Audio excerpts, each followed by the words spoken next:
Deep dives and blue skies. Welcome back to Talking Blue with Nick, the best Dodgers analytical podcast that you can find.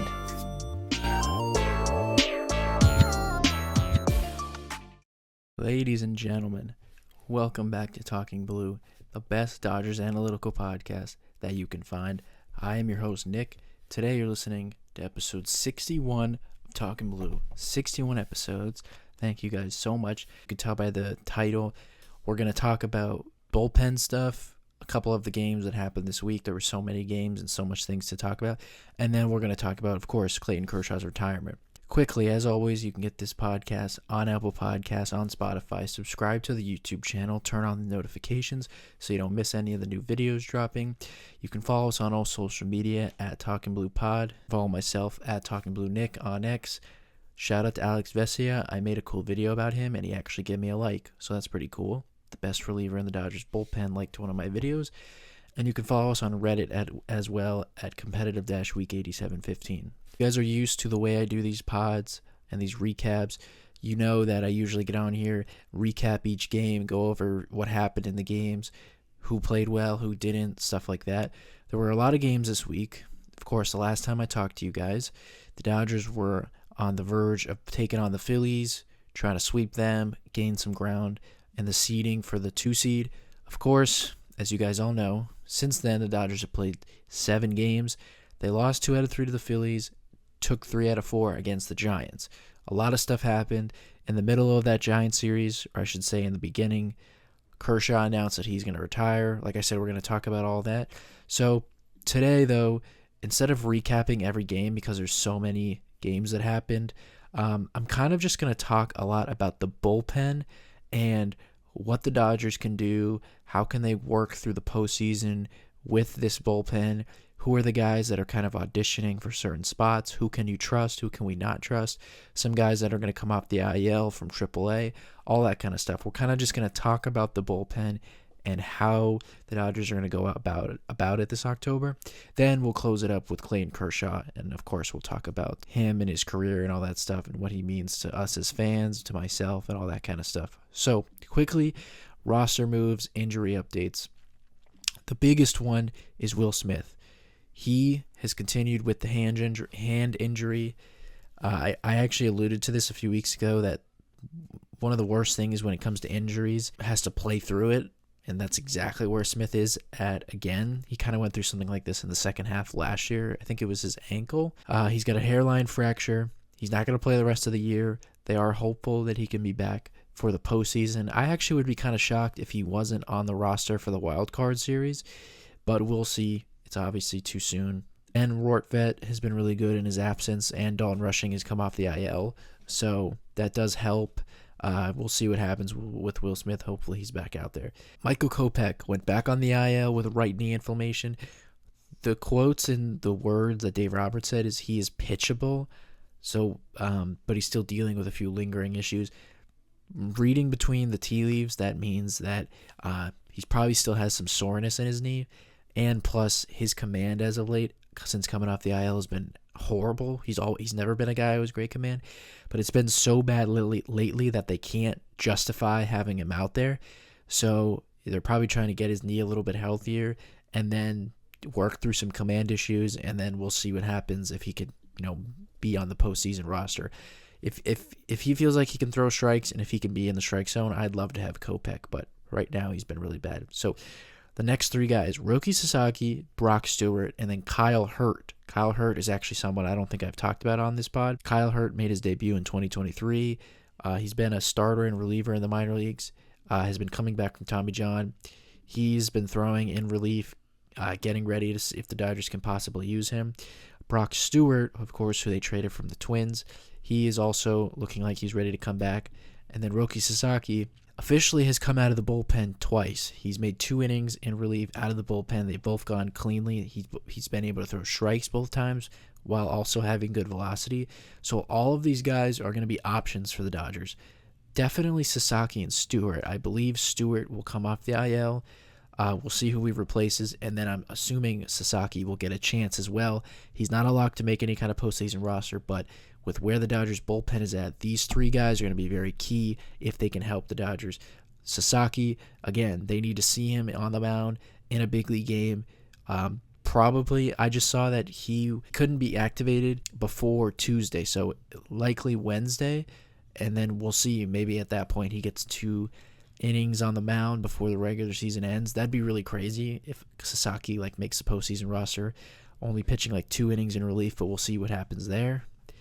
And then that is pretty much all the injury updates. So those 3 guys are going to be very interesting to see. Stewart, I would imagine, will definitely come back and will be on the postseason roster. Let's talk about the bullpen, some of the games. Like I said, not really going to go through the games, but the Philly series was a very maddening series, and I've talked about this Dodgers team this year. Very maddening. We knew coming in the Dodgers would have to sweep the Phillies. I knew that was going to be very difficult. If I was being honest, I probably would have expected them to likely win 2 out of 3. What is really disappointing is that the Dodgers theoretically should have swept that series. The first 2 games, they had a lead, and the bullpen blew it late. Then they ended up winning on Wednesday. Blake Snell was dominant. Both games were lost by the bullpen. Late inning blown save opportunities, hold opportunities. Big home runs allowed, which is that is crushing. Nothing will lose you postseason games quicker than just your bullpen giving up home runs. And then what's even more maddening is that the Phillies went on this weekend to lose 2 out of 3 to the Diamondbacks. So theoretically, the Dodgers, we know, if they would have swept the Phillies, they would have now been 1.5 games behind the Phillies after Friday and Saturday, with the Dodgers winning a game on Thursday and then the Phillies losing. They actually would have been tied going into Sunday today. Now, both of them lost, so they would have remained tied. So going into that final week, the Dodgers would have at least been tied with the Phillies, have a week to play against the Diamondbacks and the Mariners to see their seeding. None of that's going to matter now. The Dodgers technically still have a chance because the Phillies have lost, like I said. Basically a 4-game lead, and like I said, they have no tiebreaker anymore or anything like that. So you would have to jump the Phillies. The only shot the Dodgers have is to basically win out the rest of the year and the Phillies lose out, which I just don't think is going to happen.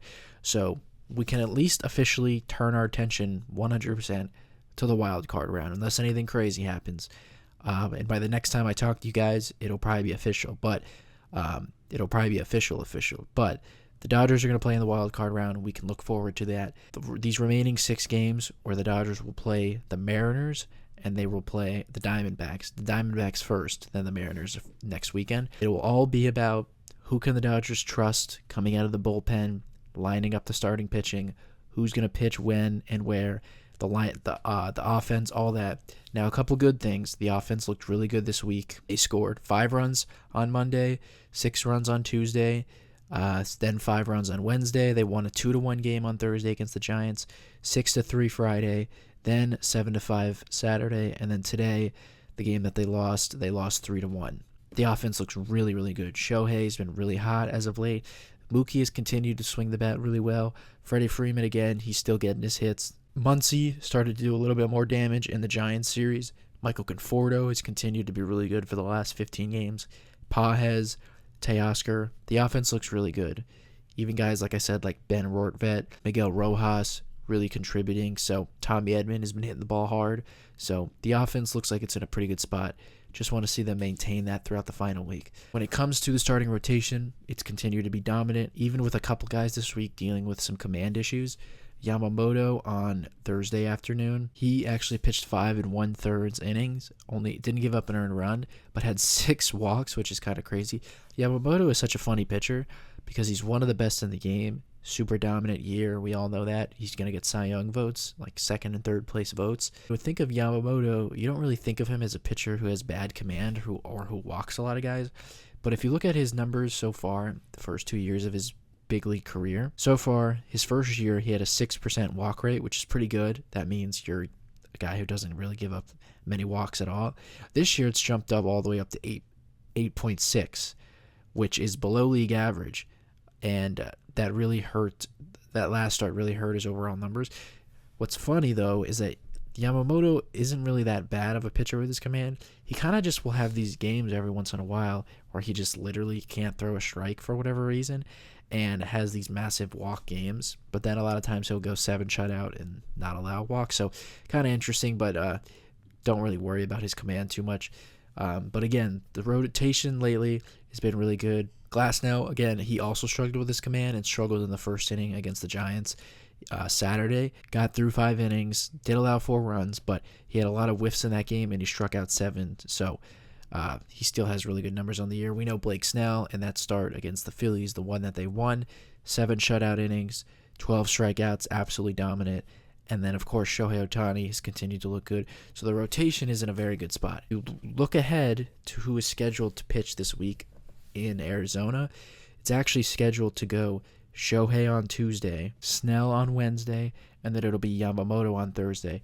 Now, I don't know if that is exactly how they'll play it in the postseason a week from then, but you can kind of look ahead and guess that's maybe the way they're thinking with their rotation, which is interesting. If it was me, I would have imagined Yamamoto goes game 1, Blake Snell 2, and then we'll see game 3. Looks like they really want to give Shohei a start. Maybe they even believe in Snell going ahead of Yamamoto. I think it's interesting. There's a couple ways they can do it that could really work out well. If you win the wild card series and then you're able to go Snell or Yamamoto game 1 in the next series. But obviously you got to win the first series before you can get into any of that stuff. Now, quickly, I'm going to just talk about the bullpen. This is going to be a different year for the Dodgers. The way the Dodgers won the World Series in 2024 was based on a dominant bullpen and a very good lineup. This year, it is the opposite in that they have a really good rotation, but a really bad bullpen. How do the Dodgers counter that? How do they go about that? There's a couple ways they can do it. It's going to be very tough, and they have 2 examples in front of them, really just one example. It's the 2019 Washington Nationals. 2019 Washington Nationals won the World Series with the second to worst bullpen in the entire sport. They were 29th in ERA. 2023, the Texas Rangers also had a bullpen that wasn't good, and they won the World Series. I think it was 24th in the league. So it can be done. It's not easy, but you got to get creative. And what is very ironic is if there was ever a year for the Dodgers to get creative and to use other guys out of the pen who aren't traditional bullpen guys, it's 2025. So we know they have a very deep starting rotation right now. They have Shohei Ohtani, Yoshinobu Yamamoto, Tyler Glasnow, Blake Snell, Clayton Kershaw, Emmett Sheehan. I didn't even talk about Sheehan, who today in the game that they lost went another 7 innings, struck out 10, and then earlier in the week against the Phillies, he pitched out of the bullpen at 5 2/3, 1 earned run, 7 strikeouts. I think that the key to the Dodgers going deep in this postseason this year is going to be using some different guys out of the pen. Emmett Sheehan has an opportunity to be one of the better weapons in the postseason this year. He has one of the best strikeout mixes in the game, one of the best pitchers at getting whiffs. He has a 91.8% whiff rate, which would be one of the higher in the league if he qualified. 29% K rate, same thing. That would be one of the highest in the game if he qualified. And then his chase rate is also very high. He gets a lot of chase. Very electric pitcher. So far in 72 innings this year, he's got a 2.86 ERA. The Dodgers are definitely going to use him out of the pen, and I think he's going to get a lot of outs, and we'll see if they use him in high leverage to get big outs. Guys who have struggled as of late. Kirby Yates probably just played himself off the postseason roster. Again, another game the night before where every reliever actually pitched solid out of the pen. The only one who gave it up was Kirby Yates. In the game Saturday where Glasnow struggled with his command, Anthony Bonda went 1 inning scoreless. Robleski went 2/3 of an inning, no runs. Will Klein, who looked really nasty, and then Jack Dreyer. The only guy who allowed runs was Kirby Yates, and he had 2 walks. His ERA is all the way up to 5.23. I don't see any world now where Kirby Yates is on the postseason roster. The most surprising of guys who have struggled as of late, Blake Trinan. And now Blake Trinan is 37 years old, so it's not necessarily the craziest thing to see him struggle.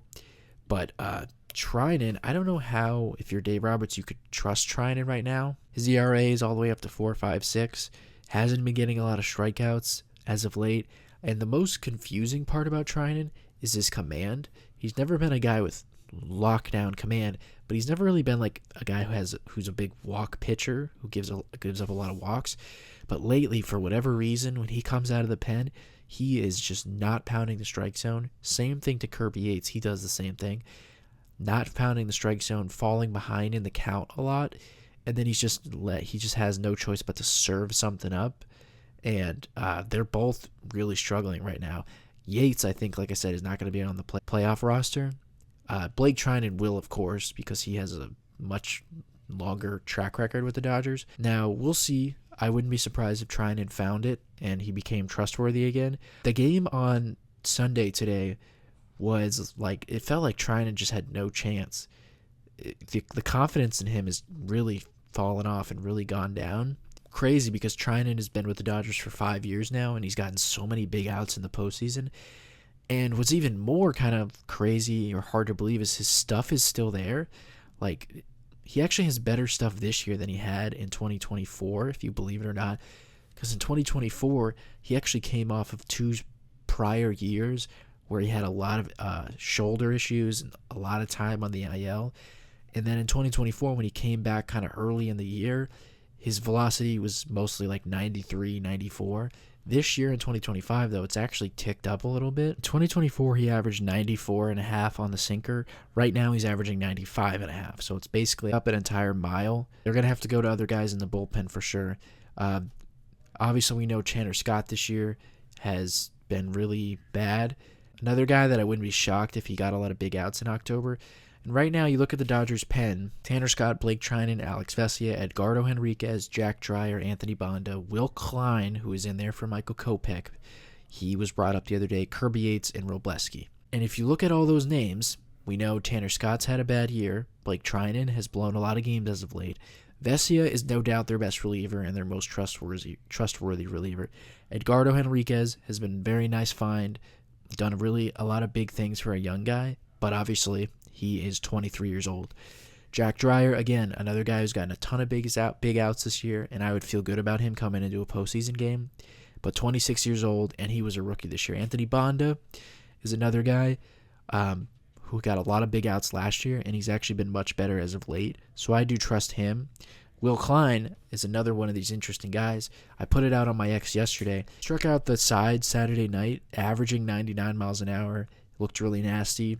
And again, another guy that could he get hot and get a lot of big outs for the Dodgers? We'll see. We'll see if he even sticks around.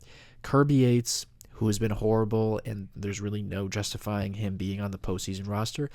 And then Justin Robleski, who comes in a lot of the times when the Dodgers have a lead to kind of give some guys some rest, but he's actually been really good, and another guy that has a good chance to be on the postseason roster. Now, when it comes to the 3 guys, Sasaki, Hurt, and definitely Stewart, where do those guys fit in? I think that Kirby Yates has to be DFA'd. I don't see a world where you can have him be on the postseason roster and feel good about it when you have a guy like Stewart who could come in and maybe even be a high leverage right-handed reliever. So I feel like Yates definitely gets swapped out for Stewart. Now after that, where does Sasaki potentially go? Now, I don't think there's any world where Trinan's not on the roster. I know a lot of people right now are upset with Trinan. Trinan's also kind of like a polarizing guy because he's very political and has a lot of, religious, political beliefs that he's, says in interviews and writes on his hat and stuff. I do not get into politics at all, so if you just don't like Blake Trinan because of what he believes politically, then that's just you. I don't really get into that stuff. So, but, that definitely doesn't help his case when you already don't like him because of his political beliefs and that he pitches bad. Even though I've seen a lot of people hating on him lately, there's no chance he's not on the postseason roster because of what he could potentially do. I think the only question with Blake Trinan is, will they actually put him in high leverage opportunities or not? With Sasaki, I think that unless there's an injury we don't know about, I think he would come up for either Klein or for Robleski. So Robleski, again, I think because he has options, they could send him down just to get a look at Sasaki.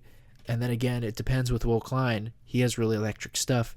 Do you want to just keep him on? They're going to have a lot of really tough options come postseason time. And when, it comes to deciding who is on the roster. And then with Kyle Hurt, I know a lot of people would like to see him. But again, there are spots are definitely going to be limited in this bullpen. So we'll see how that all shakes out. But like I said, the Dodgers are going to have to get creative this postseason. If you think in your mind, if you're the Dodgers, that Yamamoto, Snell, and Ohtani are going to be starting games, and also probably Glasnow, then that means guys like Sheehan are going to go to the pen. Kershaw is going to be interesting because obviously they're not going to disrespect him and not put him on the roster. And he's been really good. He deserves to be on the postseason roster. But because of his lack of strikeout stuff, it's going to be hard to, where do the Dodgers use him? I would assume his best role would be the Dodgers have a sizable lead, like a 4-run lead. They could go to him, maybe feel better about him because he pounds the strike zone versus some other guys. But I don't think Kershaw is going to become a left-handed weapon or something like that. Emmett Sheehan is definitely the guy to look out for to getting big outs in the postseason. I would not be shocked if Emmett Sheehan makes a really big name for himself this postseason. Maybe we look back at the end of the year. The Dodgers had a deep run. Maybe they actually go back-to-back. And Sheehan is a really big part. Maybe he closes out a game or, has a 2 innings out of relief where he's really dominant. I think Sheehan could definitely be a savior for this bullpen. He's obviously stretched out to throw a lot of pitches, but he, in a short burst, his stuff could probably tick up a little bit, where right now he averages just under 96. That would probably tick up a bit, and like I said, he obviously gets a ton of strikeouts. This last week is going to be a big audition week. Now, the unfortunate part is that normally when the Dodgers have audition weeks or the last week, they have their seeding and their division locked up, which they don't have yet. Now, they do have a postseason spot locked up, of course. The division is not locked up. They have a 3-game lead on the Padres. They still need to lock up and win the division. So it's going to be a really difficult tightrope walk for Dave Roberts. How do you, give every guy a chance to audition? Who can you trust while also trying to lock up the division and, play well, get hot going into October? Because right now, the Dodgers have a pretty good feeling about themselves, and I have a good feeling about them as well. Again, I don't want to see them in the wild card round, but it is what it is at this point. They played solidly throughout this week, minus the bullpen obviously being a huge problem. The rotation looks really good.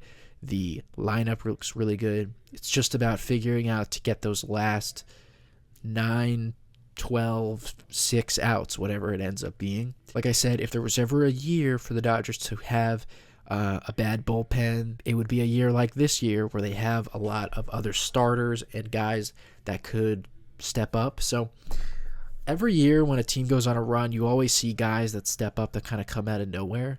I really wouldn't be shocked if Sheehan is one of those guys. Who knows? Edgardo Henriquez, maybe he makes a big name for himself. I mean, like I said, Will Klein last night struck out the side, and there's no reason to think he couldn't get some outs. So it's going to be really difficult for Dave Roberts. Who does he go to? Who do the Dodgers decide? There's definitely going to be someone on the roster, a couple guys at least, who are on the roster but have barely pitched as of late, like Brock Stewart, Sasaki, stuff like that.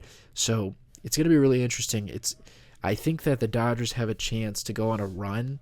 One of the big narratives about them will be, all these different guys getting outs in the postseason that, 2 months ago, where were they? In the minor leagues, rehabbing, they're young rookies, stuff like that. So we'll see how it all plays out, of course. So disappointing they couldn't take advantage of the Phillies. Disappointed in the bullpen. But we got 1 week to go. They got 1 week to try to figure out some more trustworthy guys in the pen and to continue to play well. Don't take the Diamondbacks lightly, of course. They have a good offense and they could easily beat you. Got to take advantage of them, lock up the division. Hopefully by the time they go to Seattle over the weekend, the division is locked up, and then it's just one final series to go. So for the last half of this podcast, I wanted to talk about Clayton Kershaw, just give him a nice send-off. He announced on Thursday that he would be retiring, so Friday was going to be his last start of his career at Dodger Stadium. He will probably have one more start, of course, in his career next week. That probably will come in Seattle or something like that. Kind of have known the deal with Kershaw the last few years. really ever since like 2021, 2022, he signs these 1-year deals. He basically figures out how much longer he wants to do this. Obviously, him getting injured the last few years kind of probably showed him that it was getting really close to retirement. But ironically, he still pitches really good and has never really been bad. And once again, he's going to finish the year with good numbers on a postseason roster, on a postseason team, trying to win it all. I thought it's really cool that this is his 18th season. I put this out on my X. The Dodgers have made the postseason in 15 of his 18 years. He came up in 2008 as a rookie. Dodgers made the postseason that year, 2008, 2009. The next 3 years, 2010, 11, and 12, they didn't make it. Every year since then, they have made it.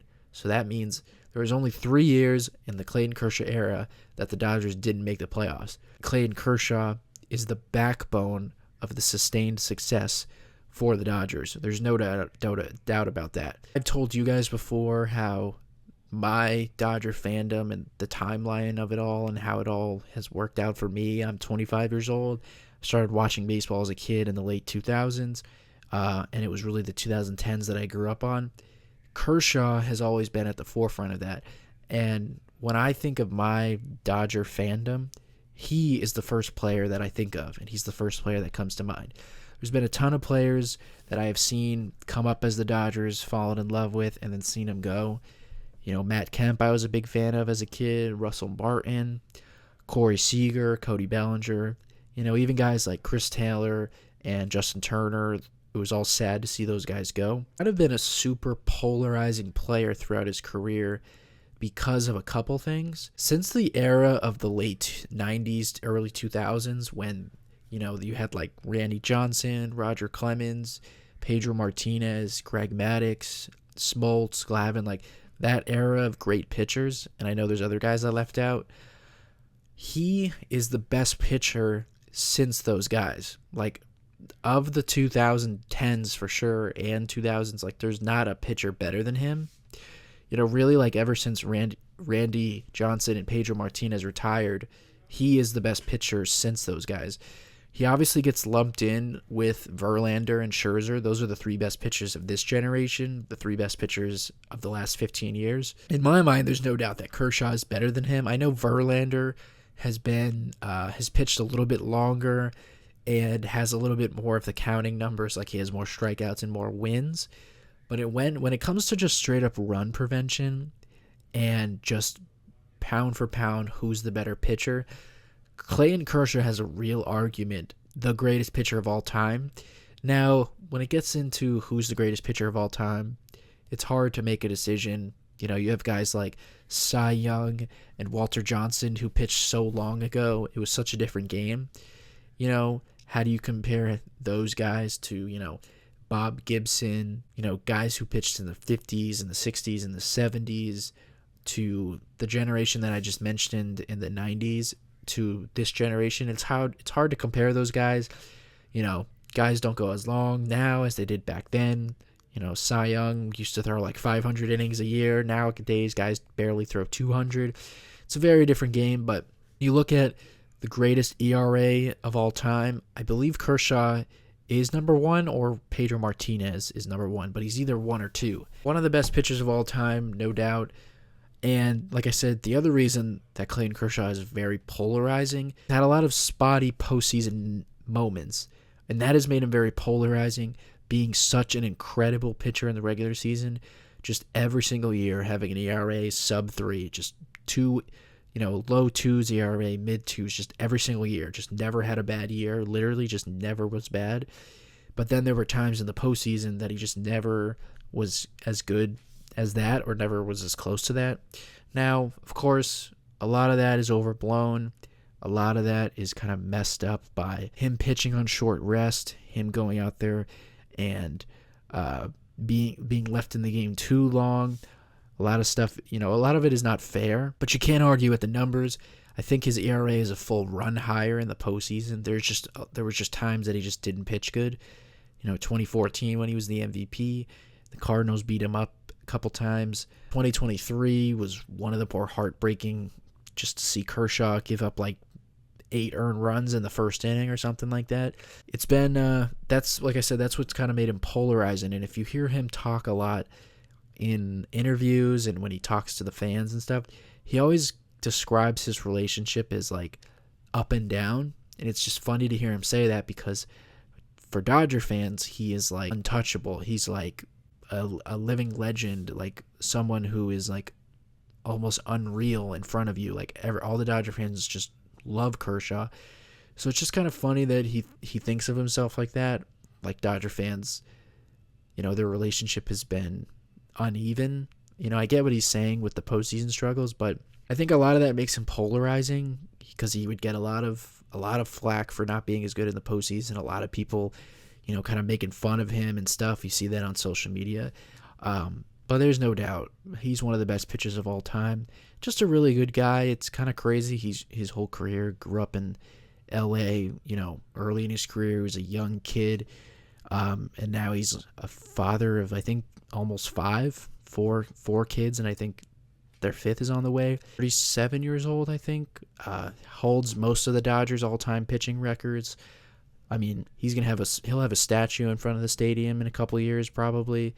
He'll definitely be in the Hall of Fame in a couple of years. Obviously, first ballot. His number will be retired. The true definition of a living legend. One of the 10 best pitchers that has ever lived is going to be calling it quits in a couple weeks. We'll see how long the Dodgers season goes. It would be amazing for the Dodgers to go out and win a ring in his final year. We'll see if he could contribute to that and all that kind of stuff. So just wanted to talk about Kershaw. I should have been wearing my Kershaw jersey. I don't have it with me, but super sentimental to talk about him. Like I said, growing up watching the Dodgers, he's always been there as long as I've been a fan, basically. And to see him, at his peak, which was probably like his peak was probably like 2011 to 2017. Then post 2017 is when his velocity started to drop a little bit. But again, he never really fell off in terms of being an elite pitcher. It was more just the velocity dropped a little bit, so he wasn't that Cy Young best pitcher in the game dominant. And then a little bit of the injury started to pile up, age kind of quickly. But once again, this year still has very good numbers. Could easily come back next year. He would have the same expectations that he's going to be good once again. He's got an ERA of 3.55, 106 innings pitched. He has a 2.54 career ERA. I mean, that's just amazing. And over 2,000 innings pitched. So just don't take it for granted the last couple times that we'll get to see him pitch. I mean, we're going to get to see him one more pit time. I would assume next week in Seattle because I don't think he's scheduled to go in Arizona. And then we'll see whenever you get to see him at some time in the postseason. I mean, hopefully the Dodgers can get out of the wild card round, and then you should definitely see him after that. And then if we go on a long postseason run, just know that every time you see him probably will be the last time you see him. And one of those, it's very rare that you could say you got to see a living legend for that long, and he's still doing it. So congratulations to him. Like I said, his number will definitely be retired like by next year or the year after that. It's just kind of crazy that this day has come. I probably have thought since like 2021, 2022 was starting to really prepare for him to retire. But I was never really sure how he would do it because, he's definitely, you could tell the last couple of years he was really starting to prepare for this, the way he would talk in interviews and stuff. I wasn't sure because this year was up in the air with his health, but then he surprisingly was much more healthier than he even thought, came back a little bit quicker, has pretty much pitched a full season, even though it's only 106 innings. I was interested to see, would he come back for one more year next year? Would he like to announce his retirement at the start of the year like a lot of living legends do? Like Derek Jeter back in the day, David Ortiz, like those guys, at the beginning of the year, they say, I'm going to retire. This will be my last year. So you get the whole year to enjoy him. He did it, basically a week and a half left in the season. It's nice that he did that because we at least get a chance to know this is the last time we're going to see him. We get to enjoy him, celebrate him while also getting ready for the postseason. So he got to do it his way. He got to talk to the fans. He's a guy who's very stoic, so you don't see him get emotional too often. There's always like the legendary stories of him with how like locked in he is before games. Like can't say anything to him. Like he really is one of the last. Him, Scherzer, and Verlander are really like the last of a certain kind of pitcher that you won't see again. Like they're the last of that old school generation that grew up, go out, pitch deep into the game, go pitch on short rest in the postseason, pitch over 200 innings, like carry the team on your back. And nowadays with the way that pitch counts are and the way that pitchers are taught at a young age, you really won't see guys like this again. You probably won't see 3,000 strikeouts again. I mean, we'll see. I think that like Paul Skeens is probably like the only guy right now that you'll kind of see like this. But Clayton Kershaw, 11-time All-Star, 3-time Cy Young Award winner. I think he has 5 ERA titles. And then, of course, he has an MVP. And then the last thing I'll say about Kershaw, this will just kind of sum up my fandom of him. Again, when I was, basically 11 to like 15, that was when he was like in his prime and was like the best pitcher in the game. So obviously I was like huge fan of him. I'll never forget 2014. You can look it up. This was in the beginning of the Dodgers becoming a, postseason team every year. 2014 was Kershaw's best year. He won the MVP. It was late in the year in September. The Dodgers were playing the Giants at home. Kershaw was on the mound trying to clinch the division for the Dodgers. He, early in the game, made a sick behind-the-back play where a comebacker hit right at him, fielded it behind his back to get the runner at first and hold the runner at third from scoring. Then later in the game, he hit I believe it was a game-tying triple, because of course this was back when pitchers were hitting. And then he pitched 7 innings, I think, and struck out like 12 or 13. The Dodgers ended up winning, clinching the division.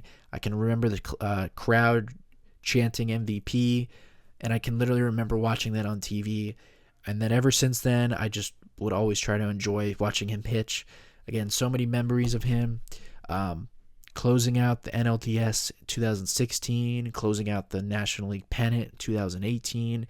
2020, he finally got to win a World Series. I remember watching him run in from the bullpen. You could see the relief on his face. Again, because people forget now that the Dodgers have won 2 World Series and have had a lot of deep postseason runs. But the Dodgers, before they won the World Series in 2020, they were the most scrutinized teams in terms of a team that must win. Like every year, if you watch like sports talk shows, listen to sports radio, MLB Network, if there was like a discussion like who has the most pressure on them to win a World Series, it was always the Dodgers because they spend a lot of money, have a lot of great players. They had made the postseason so much before 2020, and they were yet to do it. In Kershaw and his postseason struggles and like his kind of like, that one final missing thing in his career, they kind of went hand in hand, like him struggling in the postseason and them not getting over that hump. It was kind of like that was like kind of why they hadn't gotten over. It wasn't Clayton Kershaw's fault, but it was one of the reasons why. So when he finally won in 2020, that was such a sick moment. Then after that, we kind of got to see like old man Kershaw that was still dominant. He got to pitch the All-Star game in 2022 at home in front of the fans. And then obviously last year, he wasn't really a part of that team that won the World Series, but we still got to see him there, enjoy it. Pitched a little bit of the regular season, not in the postseason. And then obviously he got to hold the trophy in the celebration and the parade. So it's cool. It's going to be crazy to like not see him pitch next year and all that stuff. But congratulations to Kershaw. He'll be a first-class Hall of Famer. First ballot Hall of Famer in 2031, I believe. The number will be retired. Again, a lot of similar correlations to him and Sandy Koufax, the way that they're, both left-handed pitchers. There's so much things that tie into Kershaw. Vin Scully, the late great Vin Scully, who obviously watched Sandy Koufax and a lot of great pitchers throughout his 60 years in baseball. Every time you heard him talk about Kershaw, you could really see how he knew he was watching an all-time great, even at the end of his broadcasting career. And the way he spoke about Kershaw, it was like he knew this guy's going to be in the Hall of Fame someday. And he spoke so highly of him, even though, like I said, he had been watching baseball for so many years prior. And it's all crazy. I've seen his entire career basically from start to finish. And another memory, of course, is when he threw that no-hitter in 2014 as well against the Rockies. So many cool things about Kershaw throughout his career. Obviously, one of the greatest pitchers ever. It's going to be weird to not see him. Clayton Kershaw, number 22, I'll never forget it. And I'll never forget what it was like to watch him pitch in his prime, a young Kershaw, an old Kershaw, in the postseason, all of it. I'll never forget it. Thank you to him. Thank you guys for listening. Episode 61 of Talking Blue. I know it was a long pod, and I know it was a little all over the place. We will see you guys at the end of this upcoming week. Dodgers will now take on the Diamondbacks and the Mariners, trying to lock up the division, trying to win a few more games. They currently have 88 wins, so you figure if they could take care of these two teams, they probably end up with 92 wins, the 3 seed in the wild card, and they'll be playing the Reds or the Mets at home, wild card round, which would be next Tuesday. We'll see who takes the mound for that game. Of course, I'll have podcasts before that to get you guys ready for that. So, as always, thank you guys for listening. You can get this podcast on Apple Podcasts, on Spotify. Subscribe to the YouTube channel. Follow us on social media at Talking Blue Pod. You can follow myself at Talking Blue Nick. I'm always live tweeting throughout the games for the most part, dropping a lot of breakdowns on my X about a ton of guys. Tanner Scott breakdown, Alex Vesia. I've done one on Edgardo Henriquez. Mookie Betts, I've been following this hot streak he's been on since August 5th. Miguel Rojas, a ton of guys. Freddie Freeman, Shohei. If you want to see a lot of cool breakdowns, Tyler Glasnow, Blake Snell, Sheehan, like what makes them good, there's a bunch of stuff on there too. So thank you guys for listening. We'll be back to recap the Diamondbacks and the Mariners. Hopefully we get to talk about the division being won and all that stuff. Thank you guys so much for listening.